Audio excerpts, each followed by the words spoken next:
Good morning, Brian of London here again. Let's take those off.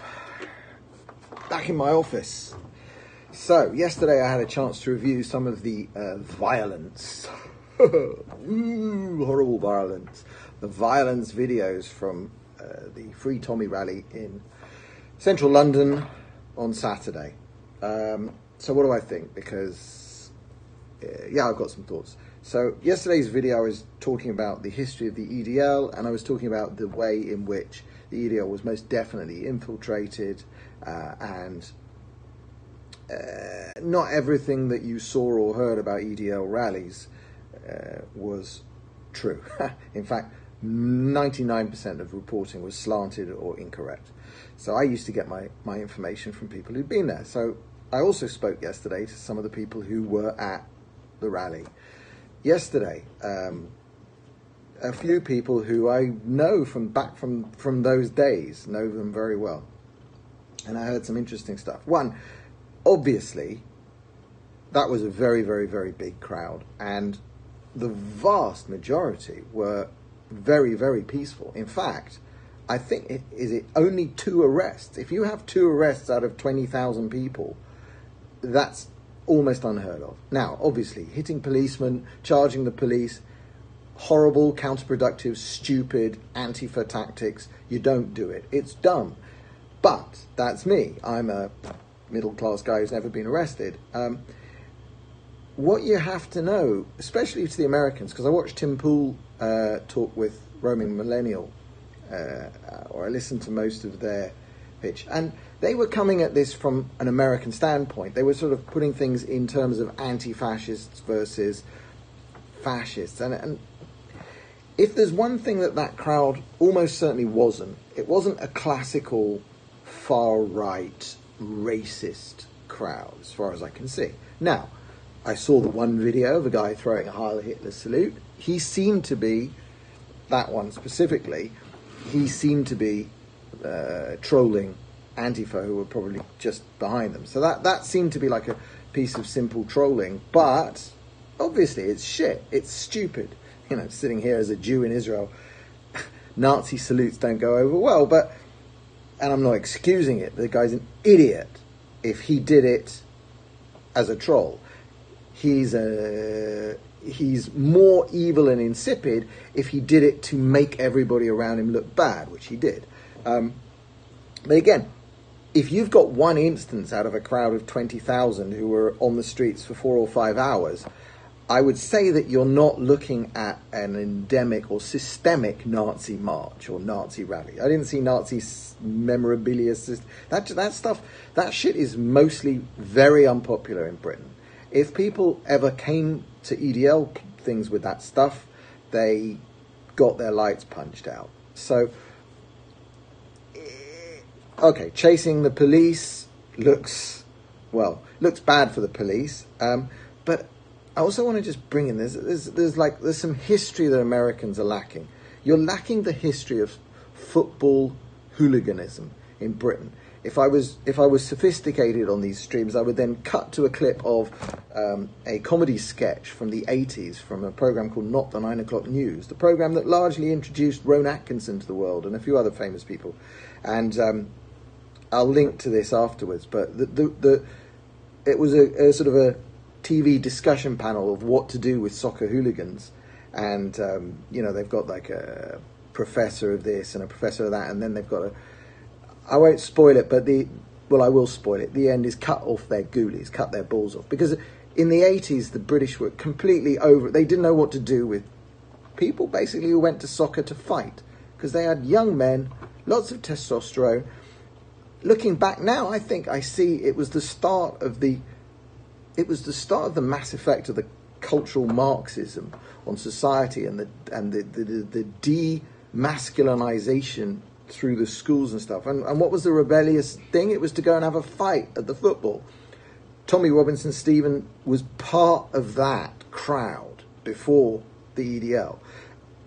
Many hundreds of thousands, even millions of young British men have passed through the football hooligan phase, and it's still active today. And I've also come to see that what the state put in place in the 80s was unbelievably draconian restrictions on freedom of movement, freedom of assembly, banning orders that ban people from entire towns, just stuff I was never aware of. I've become aware of it since knowing Tommy. The example that where it hit Tommy was 2 years ago. 2 years ago, he went to the European Football Championships, and he was pictured holding a flag that said "Fuck ISIS," St. George's flag, which is the white flag with just the red cross. That's the flag of England alone. The Union Jack that you probably all know in America, that's a combination of the flags of Scotland, Wales, and England. Maybe Northern Ireland as well. But he was holding the English flag, not the British flag, the English flag, and it said "Fuck ISIS" on it.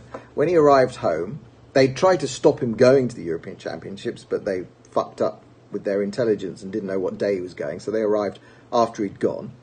So he went to the European Championships, took this picture, in fact with some some serving British servicemen, can't remember, and it was their flag, and it said "Fuck ISIS." I think these are the guys who've been fighting in Syria or Iraq or wherever. And he got arrested when he came home, and they said because he was it's just ludicrous. The charge was he was being offensive to all Muslims, and his barrister wrote the most brilliant rebuttal to this, which was saying that, but we keep being told that ISIS are not representative of all Muslims. How the hell can it be offensive to Muslims to say "Fuck ISIS"? And case dismissed. Obviously, he paid a lot of money for his defence because he doesn't get legal aid.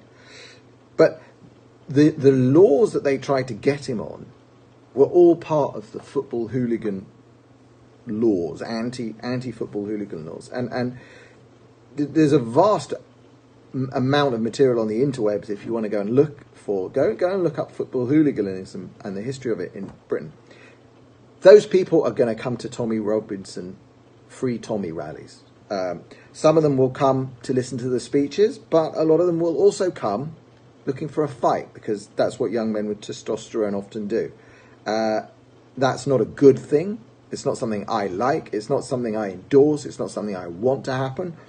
But I think everybody's underestimating the anger. And the anger is decades of rape gangs and the cover-up, and then locking Tommy up.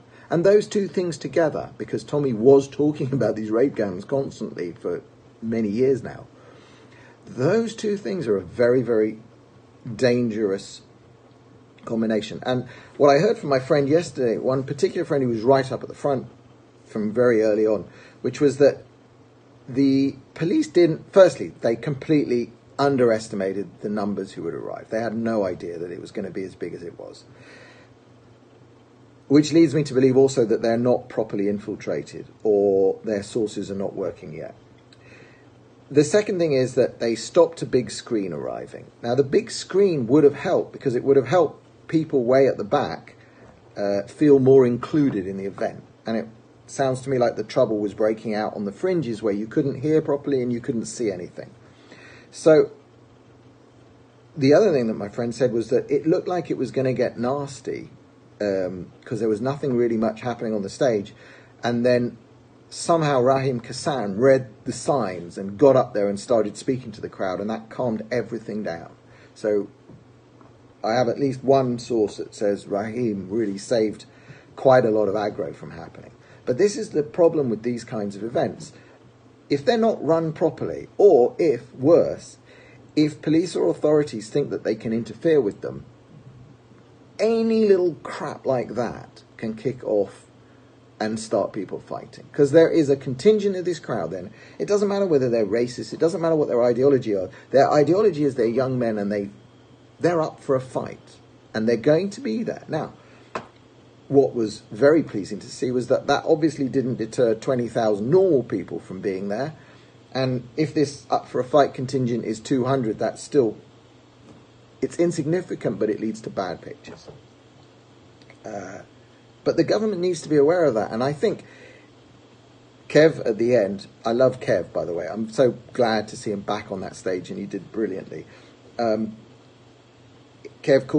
said that there's going to be another one of these in a month's time. Who knows how big that can be?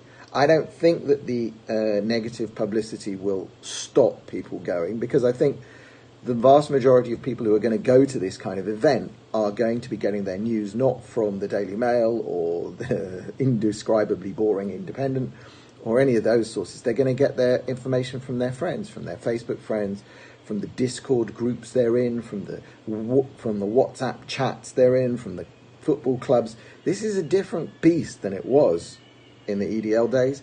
It's a different beast to anything that the BNP would ever have managed to organise, because they were tiny by comparison. I mean, they achieved a high water mark kind of before UKIP came along and before the whole Brexit thing, because they were the only protest vote. And there were a lot of people that joined them at that time without the maybe they understood the racist overtones, but Nick Griffin is still banging on about me, the evil Zionist puppet master controlling Tommy Robinson. I mean, it's laughable. It is laughable. You don't know. You can take my word for it or not. Anyway, so look, violence, especially attacking innocent police officers who are giving up their weekends to police your marches, fucking stupid. Stop it. That's the best I can do. I can't control people from thousands of miles away. I wish people wouldn't do it. I wish these things would be 100% peaceful. I think that they are a lot more peaceful than any similar event that the far left would organise. Nobody was wearing face masks as far as I could see, which is a very big deal. But don't disrupt these events. You, the authorities, do not think that you can bugger around with the sound system, bugger around with the PA system, change the details, give tannoy messages at other stations saying it's cancelled. You do that kind of stuff and you will get vicious violence breaking out. And it will not be directed against normal people. It will be directed against the coppers. I said no face masks. It's a big deal that nobody was using face masks, that these were people who were on the streets of Britain for a human right. And remember, the right to protest against your government is a fundamental human right in the West. It's the one thing, it's one of those things that, what do you do in Tiananmen Square when they protest? You run them over with tanks. The British government doesn't have the power to do that right now. I think sometimes when I look at Theresa May, I wonder if she'd like to. I think she would. But she isn't. Anyway, those are my thoughts. I think that this was an actual real protest. That's the other thing about this. There is no massive, there's no Soros organisation behind the people doing these, organising a protest like that. That was about as close to a spontaneous, real grassroots protest. That was not your women's march with buses paid for by Soros and other sort of far left cultural Marxist organisations. That was, as far as I know, a massive grassroots organisation. It wasn't the anti-war protests, which again were organised by very, very big kind of overarching organisations. And I think this will grow because that was a success. I mean, as much as the press won't cover it, and let's say this: what was it? Up to 200 people and only 2 arrests who gave any trouble out for 20,000. If they hadn't done that, there would have been no press reporting on this. I mean, it's unbelievable. So it's a big deal that passed off as well as it did. People dispersed, and people had a good. I mean, I heard from other people who were drinking in the pubs around central London and Westminster and Charing Cross and stuff, who said that they sat there all night and there was just a constant stream of people walking past outside chanting "Tommy, Tommy, Tommy." This is something big, and the next day, what are the Muslims doing? They're marching through Oxford Street carrying Hezbollah signs and singing songs about murdering Jews. But they're protected. They've got a police cordon around them. I mean, they're wrapped in cotton wool because, that is what is known as an unpopular march. That is a very unpopular march. No, the thing for Tommy was a popular march. And it crosses a spectrum. It crosses from all socio-economic classes went to it, all levels of education. It doesn't matter. Everybody who loves Great Britain and England and Scotland and Wales and Northern Ireland, everybody who loves their country in a non-evil, patriotic and nationalist way, because nationalism is good. There is good nationalism. Everybody. I've just flagged you with Twitter for hate speech. Thank you, NBC News, Studio 4. That's fun. Everybody who loves their country is going to get behind this, I think, because it's a solid story. What's been done, what's been covered up, what's been hidden is too big, and it's going to come out. All right. Good morning from Tel Aviv here, my very unpretty office, so I only give you a narrow little window of it, and we'll see you again soon.